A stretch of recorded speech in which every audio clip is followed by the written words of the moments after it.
Hello dear, welcome to my YouTube channel career coaching centre में।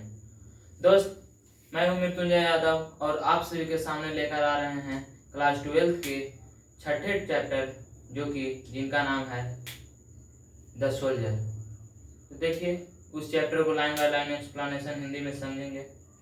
तो आइए सबसे पहले कि चैप्टर के कुछ इम्पोर्टेंट नोट्स कि क्या क्या थे उन्हें यानी कह सकते हैं कि कवि परिचय देख लें। तो देखिए, poem chapter number 6 the soldier.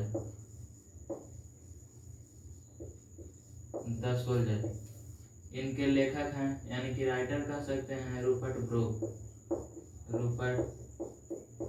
Broke. इनका जन्म 1897 ईस्वी में हुआ, डेट 1915 ईस्वी में 1915 ईस्वी में हुआ। यह एक सैनिक थे।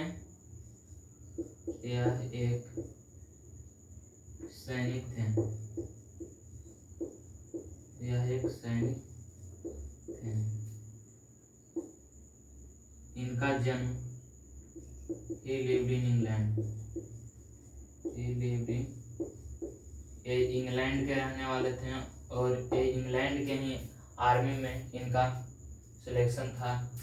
और ये जो कविता है वो 14 लाइन्स की है, जिन्हें हम सोनेट कहते हैं। फर्स्ट एट लाइन को ऑक्टेव कहा जाता है और अंतिम के 6 लाइन को एक्सेप्ट कहा जाता है। तो इनके बारे में जाने गए हैं कि द सोल्जर के लेखक हैं रूपर्ट ब्रोक, जिनका जन्म 1897 ईस्वी में हुआ और मृत्यु 1915 ईस्वी में हुआ। यह एक सैनिक भी रहे इंग्लैंड के और यह कविता 14 लाइन की है, जिन्हें सोनेट कहा जाता है। ये इंग्लैंड के रहने वाले थे। ये जो कविता है वो पूर्ण रूप से देशभक्त कविता है, यानी कि देशभक्त पे आधारित है, तो इन्हें पैट्रियोटिक पोएम भी कहा जाता है। यह कविता को पैट्रियोटिक पोएम भी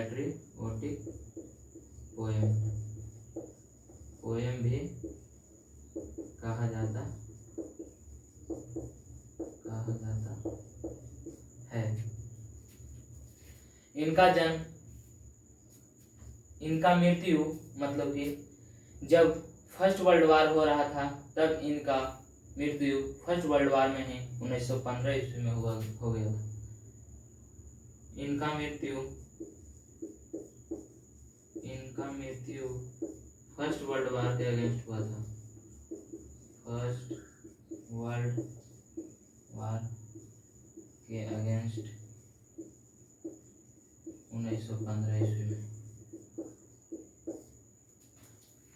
तो आइए इस पोएम के line by line English to Hindi समझते हैं कि ये क्या कह रहे हैं। तो कवि कह रहे हैं कि if I should die think only this of me. यदि जब मैं मर जाऊंगा तो सारे लोग मेरे बारे में यही सोचेंगे, that's there some corner of foreign fields. कवि कह रहे हैं कि जब मैं मर जाऊंगा तो सारे लोग ये सोचना कि जिस धरती पे मैं युद्ध में मारा जाऊंगा, यानी कि जिस भी देश के धरती यानी कि जिस कॉर्नर पे मेरी मृत्यु होगी, उस धरती for ever, that is for ever England, वो धरती हमेशा हमेशा के लिए इंग्लैंड के हो जाएगा।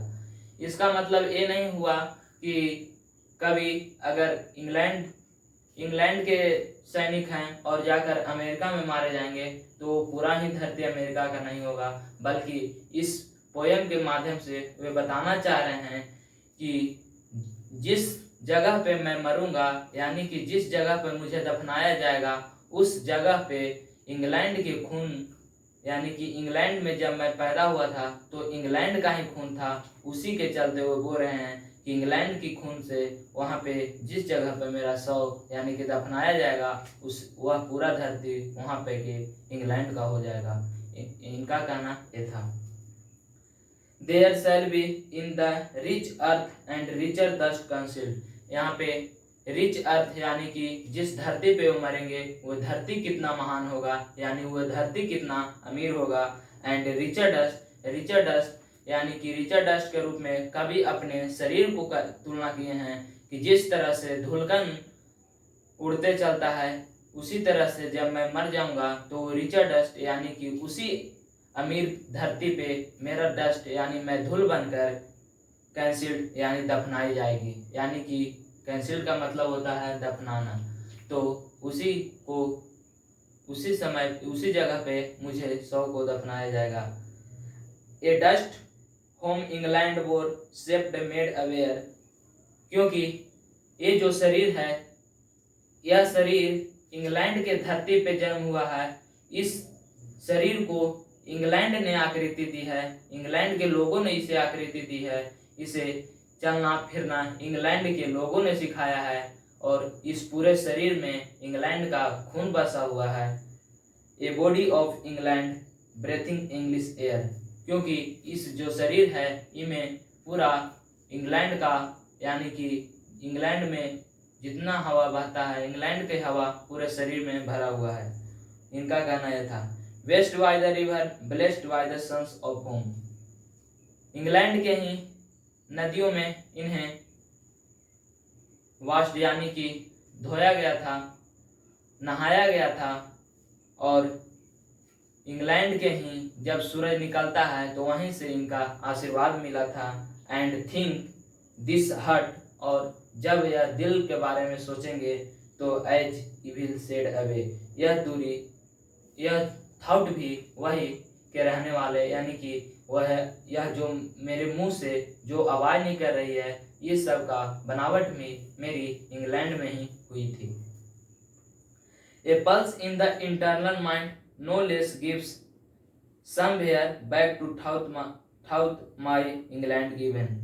जो ए पल्स है इंटरनल माइंड यानी कि आंतरिक माइंड जो है उससे कोई दिक्कत नहीं है। Gives somewhere back to thought by England given. क्योंकि ये जो पूरा थाउट है यानी कि जो हम बोल रहे हैं ये सब इंग्लैंड का ही देन है। यानी कि जब मैं इंग्लैंड में पैदा हुआ था तो ये सारे चलना बोलना खाना पीना रहना सहना सभी इंग्लैंड के ही लोगों ने मुझे सिखाया है। और जब मैं मर भी जाऊंगा तो ये जो मेरा थाउट है ये कभी लॉस नहीं होगा यानी no less. Her sight and sounds dream happy as had a. यहाँ पे बोल रहे हैं कि हर साइट यानी कि जब मैं किसी भी जगह पे टहलता था और जब मैं किसी आवाज़ को सुनता था तो मेरे सपने खुशी से जाग उठती थी। क्योंकि वे इंग्लैंड के में जन्म लिए थे और इंग्लैंड के लोगों के साथ उनका पूरा लालन पालन पोषण हुआ था। And louder land to friend and gentleness. क्योंकि वहाँ के लोग से ही उनका मुलाकात और वो बढ़िया बढ़िया जेंटलनेस यानी कि नेक लोगों से उनका भेंट इंग्लैंड में ही हुआ था। In hut a peace under an English heaven. और वे कह रहे हैं कि जब मैं मर भी जाऊंगा यानी कि जब मैं युद्ध में मारा भी जाऊंगा तो मेरा शरीर इंग्लैंड जिस धरती पे मैं मारा जाऊंगा उस धरती भी इंग्लैंड का हो जाएगा। और वे सब जितना इंग्लैंड के बारे में सोच रहे हैं एक एक बूंद उनके शरीर में इंग्लैंड बसा हुआ है।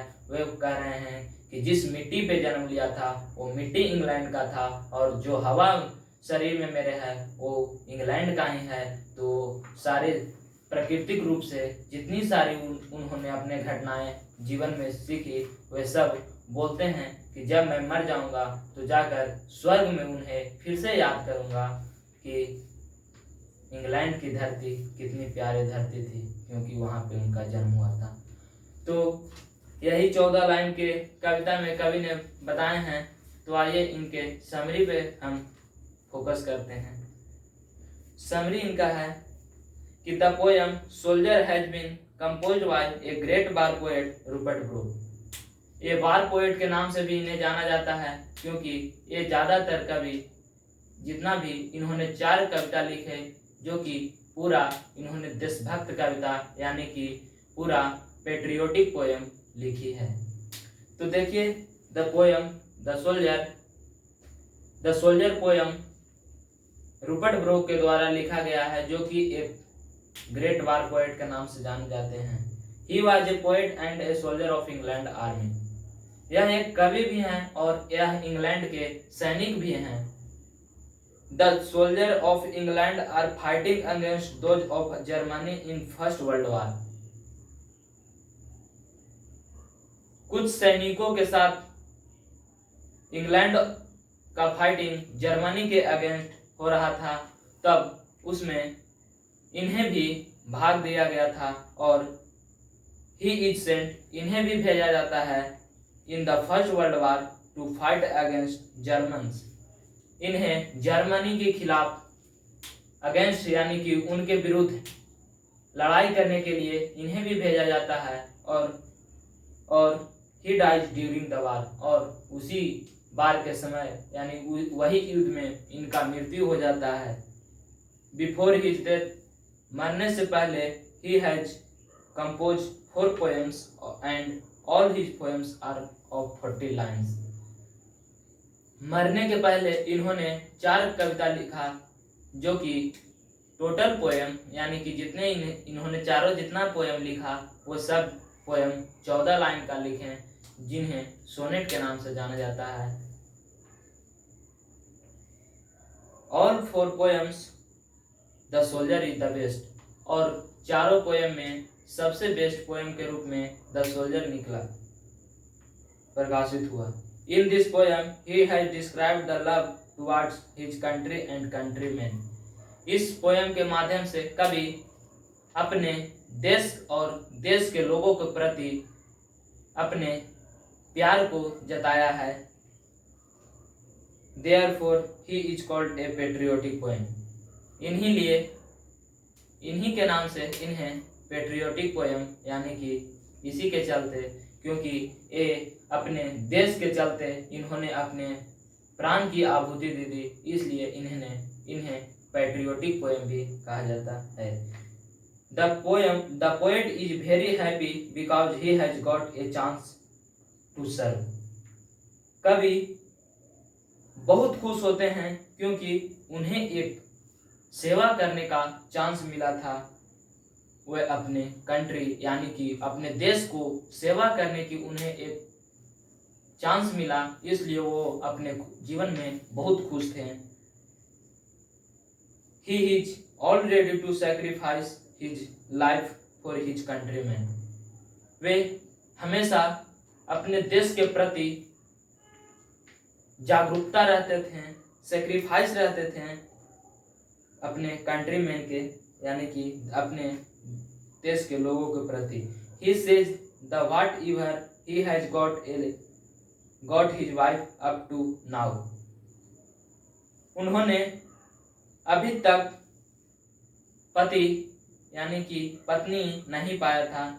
It has been by motherland and countrymen, क्योंकि यह मदरलैंड के नाम से और